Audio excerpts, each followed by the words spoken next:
Si,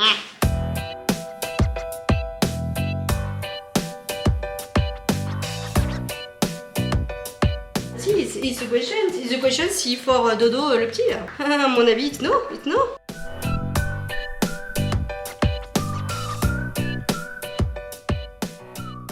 Bonjour à tous et à toutes, j'espère que vous allez bien. Je vous retrouve dans une nouvelle vidéo aujourd'hui face cam.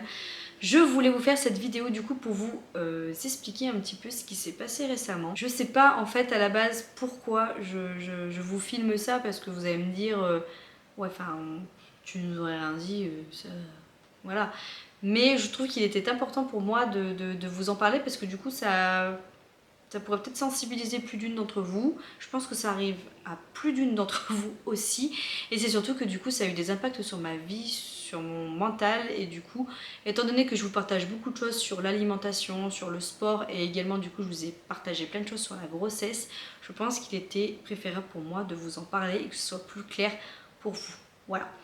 On va rentrer dans le vif du sujet. Je fais des vidéos qui s'appellent Tous en maillot si vous me suivez depuis un petit moment. Donc ça veut dire Tous en maillot. Je vous résume du coup ma perte de poids, mes faiblesses, mes doutes, dans l'objectif vraiment de perdre tous mes kilos de grossesse. Voilà, une petite série que j'ai entamée et début janvier, grosse motivation. Je vous ai tous embarqués avec moi pour qu'on se remette en main au niveau de l'hygiène alimentaire et qu'on se reprenne en main au niveau du sport. Voilà, chose que j'ai fait pendant plus de 3 semaines, je me suis tenue, j'ai attaqué du coup le programme qui s'appelle Alexia Challenge. Alexia, c'est une Instagrammeuse qui sort des programmes sportifs, et du coup j'ai pris le sien qui dure normalement 1 an et j'ai attaqué ça en parallèle du running et de la pole dance. Voilà, running, pole dance c'est plus de la passion, et pour quand même galber le physique, je m'étais mis un petit coup de pied au derche et je me suis dit tu vas faire le programme d'Alexia.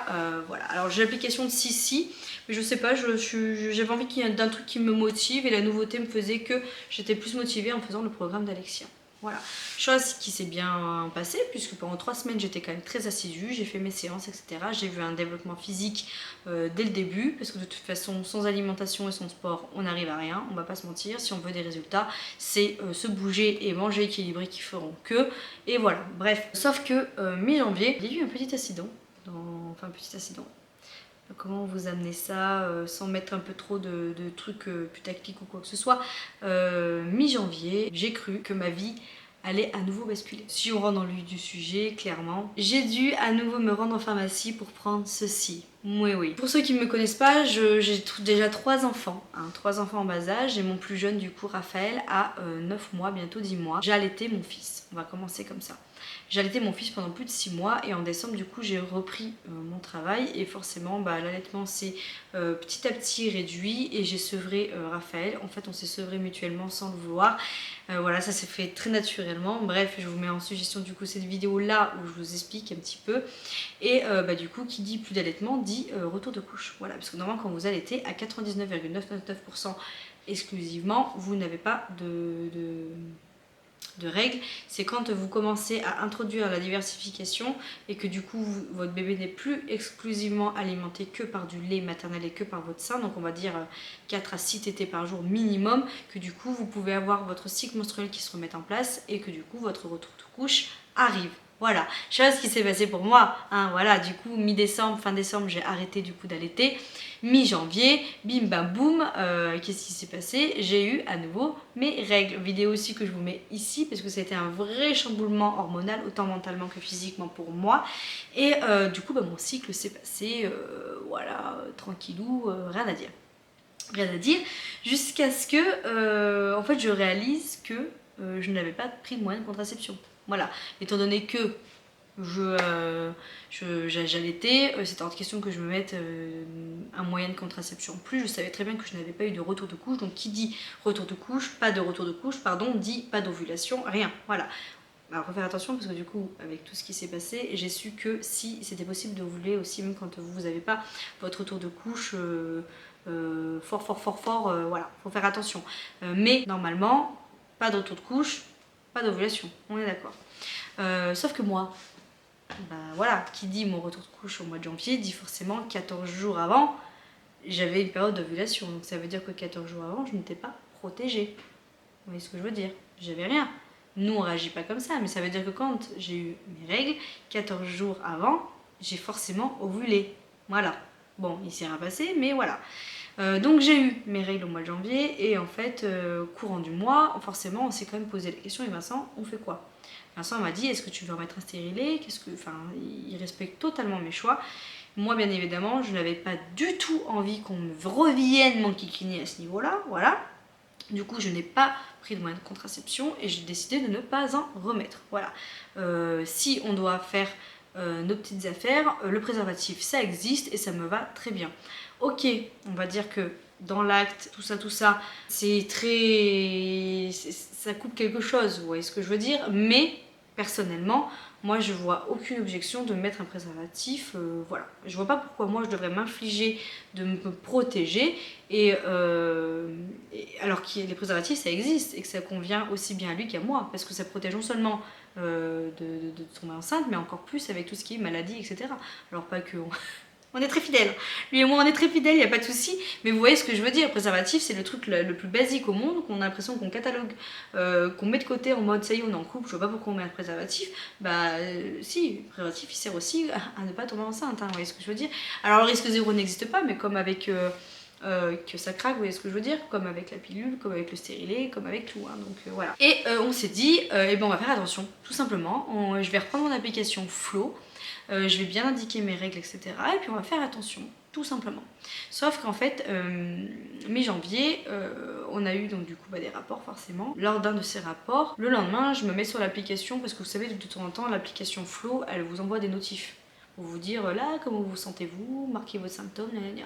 Et là, à ce moment-là, donc j'ai eu le message de Flo en me disant, donc de l'application, comment te sens-tu, en période d'ovulation, voici ce qui devrait se passer pour toi. Du coup, moi, je clique dessus pour ouvrir l'application. Et puis, du coup, je regarde le calendrier. Et là, du coup, je vois quoi? 4 ronds bleus. Donc, en fait, l'application, vous avez des ronds classiques. Et quand c'est en bleu, ça veut dire que vous êtes en période d'ovulation. Et en fait, je me rends compte que j'étais pile poil en période d'ovulation. Voilà. Donc, du coup, là, dans ma tête, ça a fait tilt direct. Je me suis dit, waouh, oh my god, on n'a pas fait gaffe. Et ce qui est tout à fait normal, puisque je vous rappelle que je venais juste d'avoir mon retour de couche. Donc le temps que le mécanisme il se remette en place en mode maintenant on fait attention à ce genre de choses, c'est pas pour me jeter la pierre, mais honnêtement ça nous était mais complètement sorti de la tête. On était tellement habitués à avoir des rapports non protégés que là franchement ce jour-là, voilà quoi. Il s'est passé ce qui s'est passé. Le dimanche, je rentre du coup du travail, j'en parle à Vincent et là je lui dis, je crois qu'on est un petit peu dans le caca, je crois qu'on a eu un rapport extrêmement non protégé. Rapport en plus compliqué puisque dans le sens où j'avais eu mon retour de couche mais je ne savais même plus de combien étaient mes cycles. Donc ce que je me suis amusée à faire, c'est reprendre tous mes cycles d'avant et je me suis rendu compte que j'avais des cycles environ de 32 à 34 jours. Donc j'ai dit à Vincent, écoute, de toute façon maintenant c'est fait, à partir de ce moment-là on se protège pour le reste du mois, et puis si c'est passé, si c'est passé. Sauf que j'ai eu, mais tous les symptômes d'une grossesse. C'est-à-dire que je me suis monté le bourrichon, mais toute seule, et c'est pour ça que je trouve que c'est important de se faire ce genre de vidéo, parce que je pense que je suis pas la seule à faire ça. Je me suis monté le bourrichon, j'ai eu tous les symptômes d'une grossesse. Mais pourquoi? Puisque tous les symptômes de grossesse, c'est exactement les mêmes symptômes que quand vous avez vos périodes de règles, tout simplement. Sauf que on oublie, en fait, c'est mon retour de couche, je me rappelais même plus ce que c'était d'avoir ces règles, vous voyez ce que je veux dire? Donc du coup, j'ai eu tous les symptômes. Je me suis mise à re-regarder mes propres vidéos sur mes tout débuts de grossesse de Raphaël pour me dire, attends, mais oui, j'ai ça, mais oui, j'ai ça. J'ai eu, sans vous mentir, l'augmentation de la poitrine, les vesses apparentes, des douleurs des deux côtés. J'ai eu des pertes un peu rosées mais pas de règles derrière et on va pas se mentir, j'ai eu un retard de 13 jours, voilà. Donc honnêtement j'ai eu le temps de m'inventer une vie dans ma tête. Je me suis demandé ce qu'on allait faire. Ça a été une période qui était très difficile pour moi et pour Vincent parce que en fait on s'est demandé mais on fait quoi en fait? Si vraiment bébé 4 aurait eu lieu, on fait quoi? Pour moi personnellement, maintenant je peux vous le dire, voilà, l'idée d'avorter, je me suis renseignée, j'ai été voir du coup à l'hôpital comment ça se passait, j'ai été voir, j'ai regardé un petit peu sur internet, j'ai regardé les procédures, etc. Mentalement je pense que j'en aurais été incapable. Je l'aurais fait pour le bien-être de ma famille et pour Vincent si vraiment pour lui c'était catégorique et qu'il m'aurait dit non mais là je ne peux vraiment pas supporter que tu sois à nouveau enceinte et qu'on ait un autre enfant. Je l'aurais fait, mais en fait j'avais le doute de me dire il va falloir que je vive avec ce deuil toute ma vie. Et qu'on me comprenne ou non, même si c'était une petite graine comme ça, je veux surtout pas entendre oui, enfin bon, il était même pas né, que dernière c'était ça. Non, pour moi, j'aurais ôté la vie à un bébé. Hein. Pour moi, dans ma tête, c'était voilà, j'aurais pris une énorme décision comme ça, mais est-ce que je l'aurais supporté toute ma vie? Donc je pense qu'avec le recul, je vous le dis, j'aurais pas pu avorter. Voilà, j'avais pas entamé encore toutes mes démarches pour l'école, c'était des on-dit auprès de mes collègues et de ma cadre, donc j'avais pris j'avais pas fait de démarche quoi que ce soit, donc honnêtement, voilà. Après la place à la maison, pour moi, on a quand même 4 chambres. Donc s'il aurait fallu qu'il y en ait un, eh ben, il y en aurait eu un de plus. Financièrement, c'est surtout ça aussi qui m'aurait fait un petit thé, mais le pire, je pense que ça aurait été mon physique. Physiquement, mentalement, vu que Raphaël ne fait toujours pas ses nuits, comment j'aurais supporté. Et puis ça veut dire que j'aurais réimposé du coup un nourrisson à ma famille. Donc ça veut dire qu'en gros, par rapport à Léonie quand même qui va avoir 8 ans, on redécale tous les projets voyage, on redécale plein de choses. Et puis la conjoncture actuelle avec l'inflation, ce genre de choses. Et honnêtement, l'avenir, moi je trouve que ça fait peur. Et de refaire un enfant dans un monde comme ça où c'est flou. Là, il y a tout qui augmente, l'électricité. On a encore reçu un message ce matin en disant que le tarif de l'eau aussi allait augmenter. Est-ce qu'on allait réussir à subvenir aux besoins de tous nos enfants? Et est-ce qu'avec un autre enfant, j'aurais réussi à profiter autant de ma vie?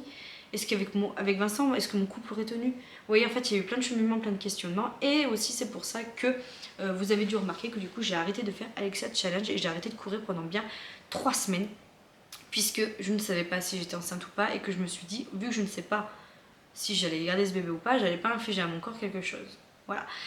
Donc, tout ça pour vous dire que j'ai du coup réalisé le jour où on a su qu'on a eu un rapport à risque des tests d'ovulation pour voir si oui ou non j'étais en période d'ovulation. Bien évidemment que le test s'est avéré, je sais pas si on va le voir, je sais pas si on va bien voir les 2 petites barres positifs. Donc j'étais pleinement en période d'ovulation. Le smiley était bien rond en haut fixe. Il m'en restait 2 puisque c'était des tests que j'avais déjà utilisés lors de mes 2 dernières précédentes grossesses, donc Maëvy et Raphaël, parce que Maëvy j'avais pas des cycles réguliers, donc du coup je me suis dit j'allais acheter ça pour voir un petit peu. Et Raphaël, le premier cycle, j'avais fait un test pour voir au cas où, et j'ai vu que c'était positif le jour où on avait eu un rapport, j'étais contente, et puis voilà, je m'étais surtout dit pour Raphaël, on va finir la boîte. On n'a pas eu besoin, premier cycle, je suis tombée enceinte.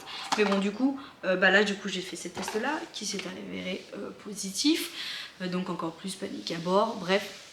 J'ai vécu un mois très compliqué, autant émotionnellement que psychologiquement, parce que du coup je pense qu'avec mon entourage j'étais pas non plus très tendre, parce que du coup j'étais pas bien.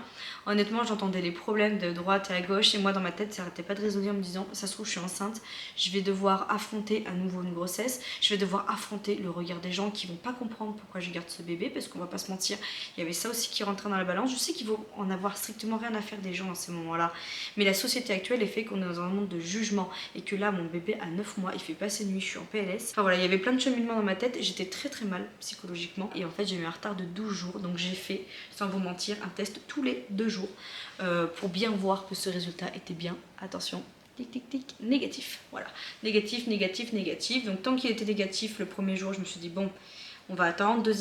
Troisième jour était négatif, je me suis dit vas-y, les chances s'éloignent.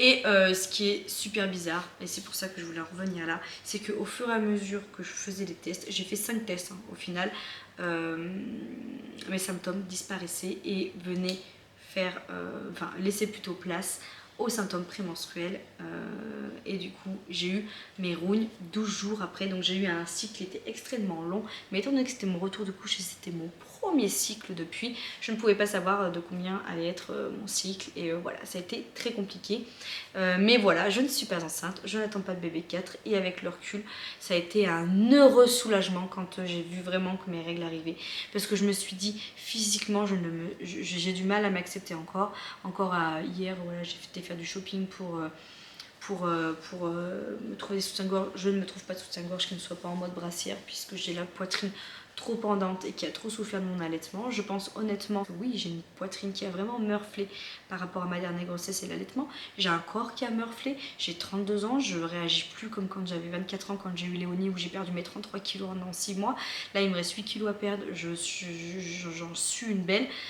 Donc voilà, j'ai vécu un mois très difficile. Maintenant j'arrive à vous en parler librement parce que au tout début quand je me suis dit ouais je vais rien dire du tout, mais je me suis dit que je passais pour une fille un petit peu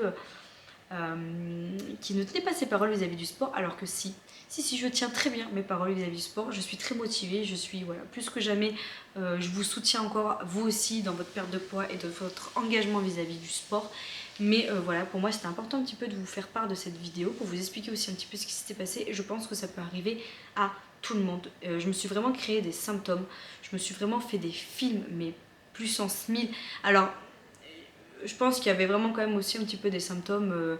Mes hormones devaient être en ébullition puisque c'était le retour de mes règles, mais j'ai vraiment eu voilà, comme je vous disais, les douleurs dans les seins, j'ai eu les douleurs dans les vers, je me suis créé avoir envie de vomir, des bouffées de chaleur, je supportais plus certaines odeurs. Alors c'était vraiment, je pense que honnêtement on pourrait même appeler ça que j'ai commencé quand même à faire une grossesse un peu nerveuse, voilà, tout simplement parce que du coup je me suis montée de bourrichon. Et voilà. Donc la question qu'on me pose quand même assez régulièrement des fois par message, c'est penses-tu un jour faire un bébé 4? Cette vidéo aussi elle répondra à toutes ces interrogations, c'est-à-dire un magnifiquement non. Voilà. Si je ferais un quatrième enfant, je pense que je serais égoïste vis-à-vis de ma famille et vis-à-vis de notre vie actuelle. On est très bien comme ça. Je voudrais faire un quatrième enfant, ça serait pas le souci. Pour le côté enceinte, j'adore sentir la vie en moi, j'adore les événements qu'apporte une grossesse, j'adore l'amour qu'apporte une grossesse, j'adore l'amour que je peux donner à l'enfant quand il naît, j'adore cet amour qu'on a aussi en échange, lui et moi, mais la boucle est bouclée, très bien comme ça. J'ai un garçon et 2 petites filles. Mon dernier Raphaël, c'est mon petit prince, c'est le seul garçon que j'aurai, et voilà, je suis très heureuse comme ça. Maintenant, cette vidéo elle est faite aussi dans le but par rapport à ça, quand vous êtes en essai bébé, faites attention à tous ces symptômes et faites aussi attention à certaines questions que vous pouvez poser des fois alors moi j'ai eu 2-3 questions comme ça, mais sous les vidéos du style dis donc t'attendrais pas un quatrième enfant ou ce genre de choses. Non, j'ai juste encore du ventre de ma grossesse, voilà, que j'arrive pas à perdre. Je vais pas vous mentir, j'ai un surplus de peau, voilà, que j'ai du mal à faire partir. J'ai encore du ventre, j'ai encore mes 8 kilos de grossesse, ça me trotte tout le temps dans la tête. J'ai pas des troubles alimentaires quoi que ce soit, mais je suis tellement focus sur mon corps parce que je l'accepte pas comme il est tout de suite, j'en ai marre, j'ai envie que ça aille vite, même si je fais plein d'efforts au monde, que du coup j'ai toujours cette petite résonance dans ma tête en me disant faut que tu perdes tes kilos de grossesse, faut que tu perdes tes kilos de grossesse. À l'heure d'aujourd'hui je vais très bien. Je sais qu'on est très bien comme ça, et puis voilà, c'était important pour moi de faire cette vidéo. J'espère que vous la comprendrez et que vous l'accepterez et que vous la regarderez volontairement avec bienveillance. Voilà, je vous fais plein de gros bisous, hein, et puis comme d'habitude je vous dis à tout bientôt dans une toute autre vidéo. Ciao. Bien sûr mon cousin, tu es né en 1079 et monsieur est un écuyer de Jeanne d'Arc et moi je suis la reine d'Angleterre, non? Ok?